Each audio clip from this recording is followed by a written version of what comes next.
ദൈവവിഗ്രഹങ്ങൾ നിർമ്മിച്ചു വിൽക്കുന്ന ഒരാൾ ഒരിക്കൽ ദൈവത്തിനോട് സംസാരിച്ചു. ദൈവമേ, നീയും കലാകാരനാണ്, ഞാനും കലാകാരനാണ്.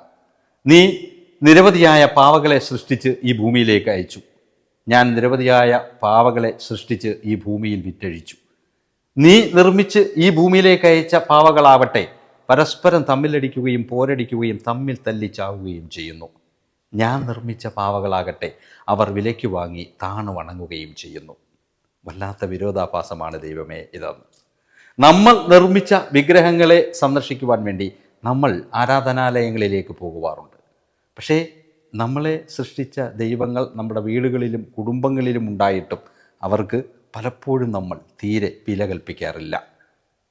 അതുകൊണ്ട് തന്നെയാണ് പറയുന്നത്, സംസ്കാരം വിദ്യാഭ്യാസത്തിനു മുമ്പും പെരുമാറ്റം ബിസിനസ്സിനു മുമ്പും മാതാപിതാക്കൾ ദൈവത്തിനു മുമ്പുമാണെന്ന്. അത്തരത്തിൽ നമുക്ക് ചിന്തിക്കുവാൻ കഴിഞ്ഞാൽ ജീവിതത്തിലുണ്ടാകുന്ന എല്ലാ പ്രതിസന്ധികളും യാന്ത്രികമായി തന്നെ അങ്ങ് പരിഹരിക്കപ്പെടും. ദൈവവിഗ്രഹങ്ങൾ നിർമ്മിച്ചു വിൽക്കുന്ന ഒരാൾ ഒരിക്കൽ ദൈവത്തിനോട് സംസാരിച്ചു. ദൈവമേ, നീയും കലാകാരനാണ്, ഞാനും കലാകാരനാണ്. നീ നിരവധിയായ പാവകളെ സൃഷ്ടിച്ച് ഈ ഭൂമിയിലേക്ക് അയച്ചു. ഞാൻ നിരവധിയായ പാവകളെ സൃഷ്ടിച്ച് ഈ ഭൂമിയിൽ വിറ്റഴിച്ചു.